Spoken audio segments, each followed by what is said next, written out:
Today we're going to be reading a story about a more obscure Disney movie, Disney's Frankenweenie, in a film by Tim Burton.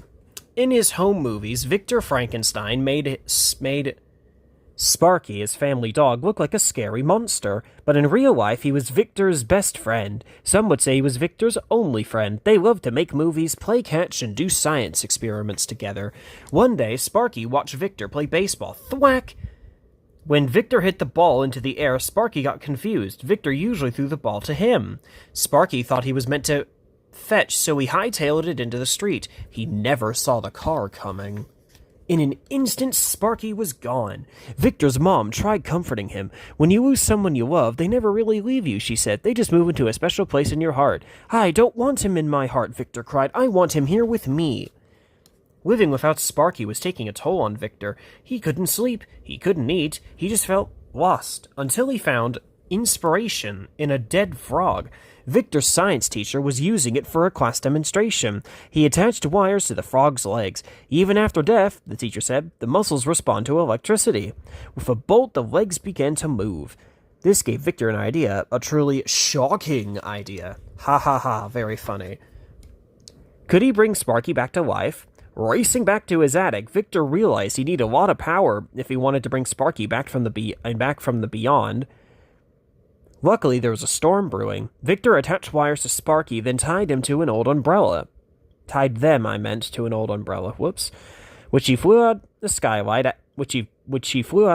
Flew out to the skylights to act as a lightning rod. A bolt soon cracked and crackled from the sky, hitting Sparky with 1,000 volts. At first, Victor wasn't sure if his experiment had worked. Then suddenly the impossible happened. Sparky woke up, leaping into his arms. You're alive, Victor cheered. Sparky was so happy to be reunited with Victor that he can barely contain himself. Literally. He wagged his tail right off into a garbage can. I can fix that, Victor said. Victor didn't know how people would react to seeing Sparky again. He still acted like a dog, but he looked more like a pet monster. His fur was all stitched up and his ears kept falling off. Sparky was different, but Victor loved him all the same. Victor decided to keep Sparky hidden, but a little boy named Edgar soon discovered his secret. I know your dog is alive, Edgar said to Victor one afternoon. Victor made Edgar promise not to tell anyone, but Edgar never intended to stay quiet. The news spread quickly about Sparky's return from the grave, but that didn't scare Victor's classmates. It actually made them want to try it on their own lost pets. With Edgar's help, they snuck into Victor's lab and stole his secrets to fulfill their petrifying plans. Very funny.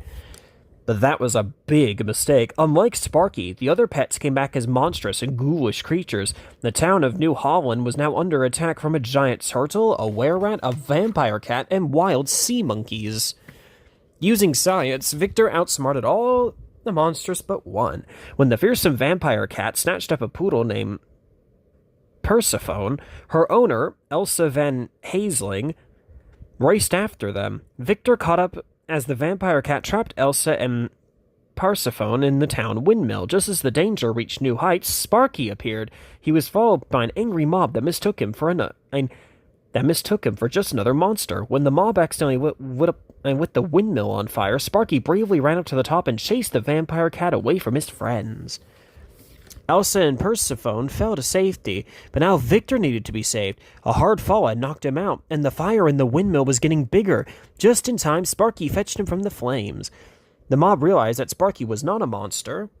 He was a hero. He watched the crowd cheering him on, but he should have been watching his back. The vampire cat returned and pulled Sparky into the blaze again. Suddenly, the windmill came crashing down, bringing an end to the monster invasion.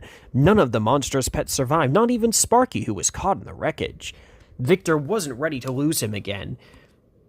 He asked everyone to connect cables from their car battery straight to Sparky's bolts. They all rushed into action. Would it be enough to jolt Sparky awake? There was a spark of hope as the power surged, and then Sparky's eyes slowly opened.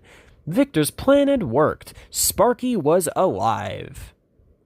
And wife was good. Such a nonchalant ending.